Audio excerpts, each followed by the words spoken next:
Copa আমেরিকার আগে দুটি প্রীতি ম্যাচ খেলবেন আর্জেন্টিনা।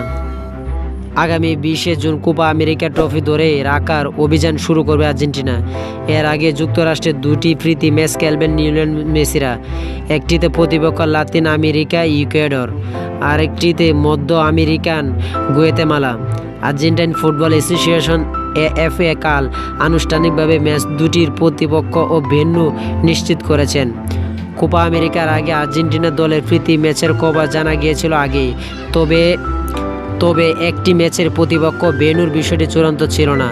এএফ ওয়েবসাইটে প্রকাশিত বিজ্ঞপ্তিতে জানানো হয়েছে 9 জুন শিকাগোর সোলজার ফিল্ড স্টেডিয়ামে ইকুয়েডরের বিপক্ষে খেলবে আর্জেন্টিনা, আর গুয়েতেমালার বিপক্ষে ম্যাচটি হবে 14 জুন ওয়াশিংটন ডিসিতে। দুটি ম্যাচের মধ্যে লাতিন আমেরিকান দল ইকুয়েডরকে প্রস্তুতির জন্য সেরা প্রতিপক্ষ মনে করেছেন আর্জেন্টিনার কোচ লিওনেল স্কালোনি। 2026 বিশ্বকাপের আঞ্চলিক বাছাইয়ের এখন পর্যন্ত 6 ম্যাচ খেলে মাত্র একটিতে হেরেছে ইকুয়েডর। সর্বশেষ 5টিতে 3 জয় 2 ড্র তাদের। কোপা আমেরিকা আর্জেন্টিনা ইকুয়েডর দুই দলই নিজ গ্রুপ থেকে প্রত্যাশিতভাবে এগোতে পারলে মুখোমুখি দেখা হবে কোয়ার্টার ফাইনাল বা সেমিফাইনালে। ইকুয়েডরকে কঠিন প্রতিপক্ষ আখ্যা দিয়ে স্কালোনি বলেন, খেলোয়াড়রা লম্বা একটা মৌসুম শেষ করতে খেলতে নামবে। অনেকেরই মৌসুম জুড়ে প্রচুর ম্যাচ খেলতে হয়েছে।